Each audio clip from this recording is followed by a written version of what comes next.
పెద్దలు district education officer గారు, రామసముద్రం మండల ఎడ్యుకేషన్ ఆఫీసర్ గారు, నిమ్మనపల్లి మండల ఎడ్యుకేషన్ ఆఫీసర్ గారు, అదేవిధంగా జిల్లా స్థాయి యూటీఎఫ్ నాయకులు, హేమంత్ గారి సాటి తోటి సహచరులు, అదేవిధంగా వారి అభిమానులు, వారి కుటుంబ సభ్యులు, ఇక్కడికి వచ్చేసినటువంటి వారందరికీ పేరు పేరున హృదయపూర్వక నమస్కారాలు.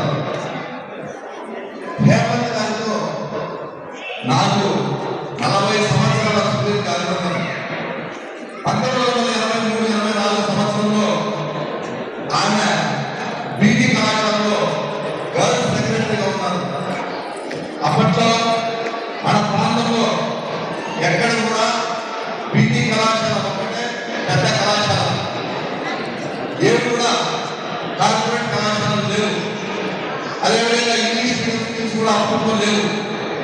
పలమనేరుకు, ఉమ్మడకు, వాయిపాడుకు, తంబలపల్లికి, అదేవిధంగా రాయచోటికి, పులివెందులకు కూడా ఏదైనా డిగ్రీ కళాశాల ఉందంటే మదనపల్లి ప్రెసిడెంట్ వివేకానంద కళాశాల, కో ఎడ్యుకేషన్ కళాశాల.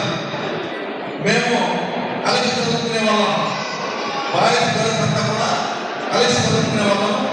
కళాశాలలో ఎన్నికలు జరిగితే హేమంత్ గారు గర్ల్స్ సెక్రటరీగా, నేను వైస్ చైర్మన్గా, పులివెందుల నుండి పార్థసారథి రెడ్డి గారు చైర్మన్గా ఎన్నికయ్యారు.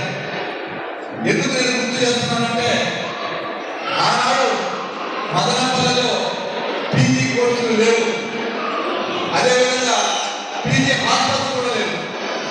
అటువంటిప్పుడు మేము గట్టిగా పోరాటం చేయాలనేటువంటి పరిస్థితి ఏర్పడింది.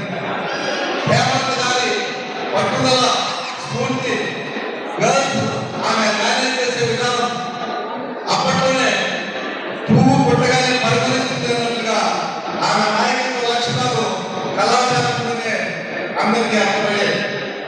అప్పట్లో మొట్టమొదటి ముఖ్యమంత్రి ఎన్టీ రామారావు గారు ప్రమాణ స్వీకారం చేస్తే అప్పట్లోనే మేము ఒక టీంలో వెళ్ళి రామారావు గారిని కలిసి మదనపల్లిలో పీజీ కోర్సులు శాంక్షన్ చేశాం.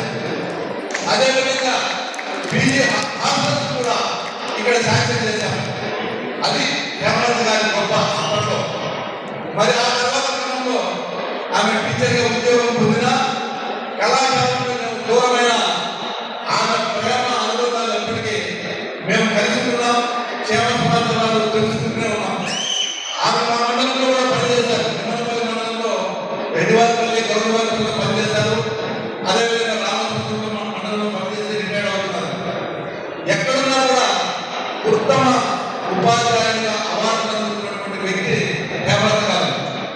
అందుకే ఎక్కడ కూడా శత్రువులు వాళ్ళు లేరు.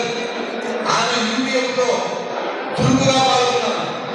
నిజంగా మహిళలు యూటీఎఫ్లో ప్రధానంగా రాజకీయాల్లో పాల్గొనడం హేమంత్తో సాధ్యమైంది. వారి సమస్యకు ఆమె ఆ విధంగా అంగీకరించింది. మరి ఎన్ని రోజులైనా 35 సంవత్సరాలు పనిచేసిన తర్వాత అయినా నిన్న ఫోన్ చేశారు, నేను రిటైర్డ్ అవుతున్నాను, పక్కన రాని.